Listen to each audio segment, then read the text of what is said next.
Assalamualaikum warahmatullahi wabarakatuh. Perkenalkan, nama saya Gina Sayomi, mahasiswi Teknik Industri Fakultas Teknik Universitas Brawijaya, angkatan tahun 2019.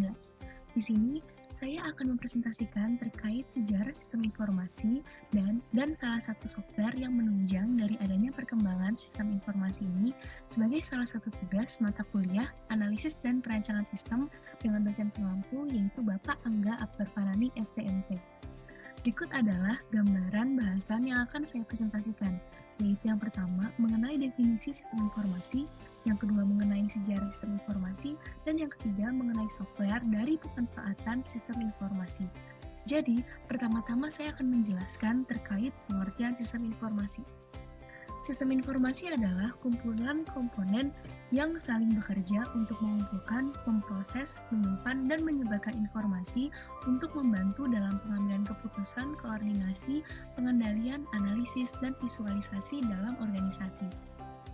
Selanjutnya adalah sejarah sistem informasi.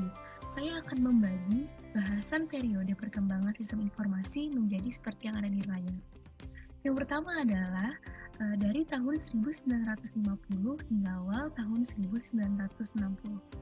Yang pertama yaitu pengelolaan data menggunakan pita magnetik.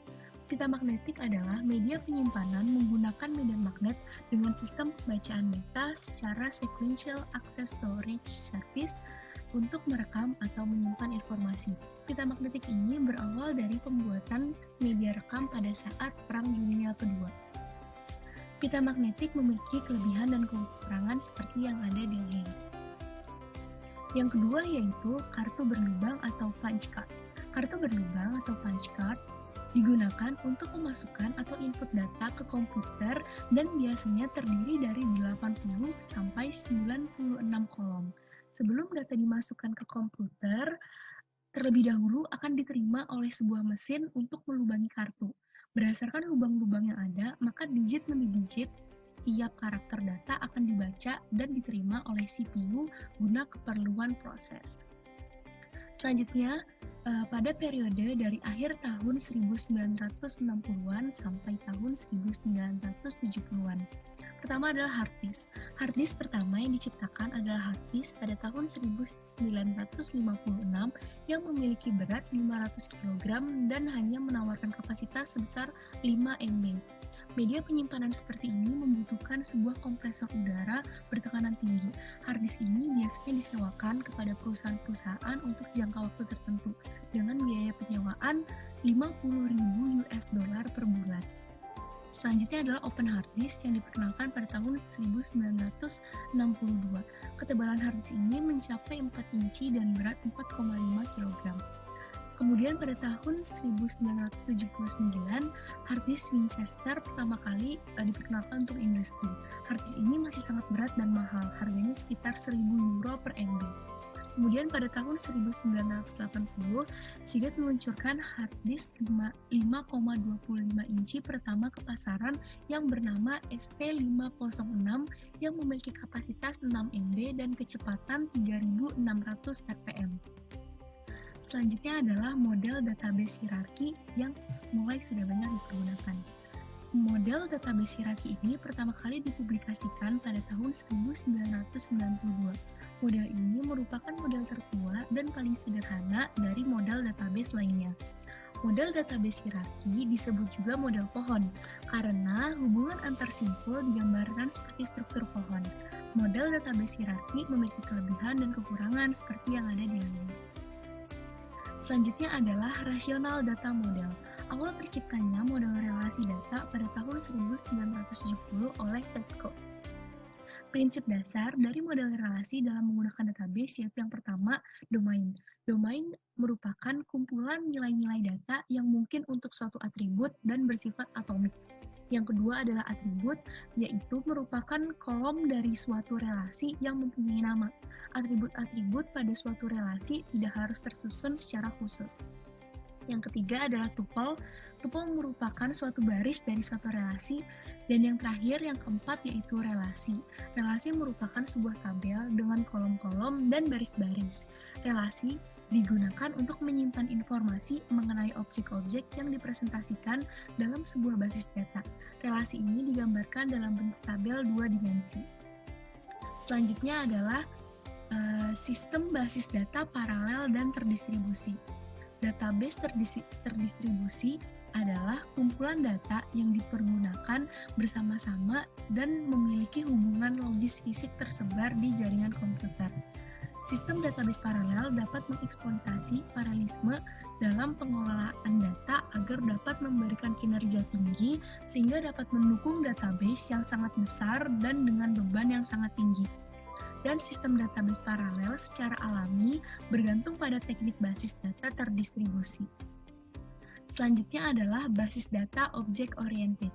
Basis data berorientasi objek atau BDBO adalah sistem basis data yang menggunakan model data dalam bentuk yang digunakan bahasa pemrograman berorientasi objek. Aplikasi berbasis BDBO menyimpan dan mengambil data dalam bentuk asli sesuai dengan format yang digunakan oleh aplikasi. Selanjutnya yaitu pada tahun 1990-an. Yaitu mulai dikembangkannya web commerce yang dapat melakukan proses pengerukan atau pengumpulan informasi penting dari suatu data yang besar. Contohnya adalah data mining. Web commerce yang dikembangkan juga mempunyai kapasitas penyimpanan data hingga multi-terabyte. Selanjutnya yaitu pada tahun 2000-an. Administrasi basis data yaitu fungsi teknis yang bertanggung jawab atas perancangan basis data fisik dan penanganan masalah teknis seperti keamanan, kinerja, backup, dan recovery. Administrasi basis data juga merupakan sistem pengolahan data yang menggunakan basis data sebagai tempat penyimpanan datanya. Selanjutnya, saya akan menjelaskan terkait salah satu pemanfaatan sistem informasi, yaitu Software Decision Support System atau yang disingkat dengan DSS. Decision Support System adalah bagian dari sistem informasi berbasis komputer yang dipakai untuk mendukung pengambilan keputusan dalam suatu organisasi atau perusahaan.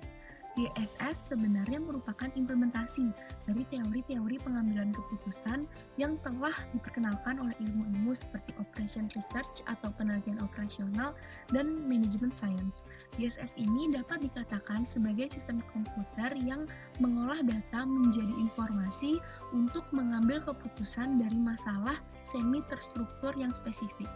DSS merupakan problem solver yang dilengkapi dengan kemampuan untuk menghasilkan laporan-laporan yang periodik dan output dari model matematika.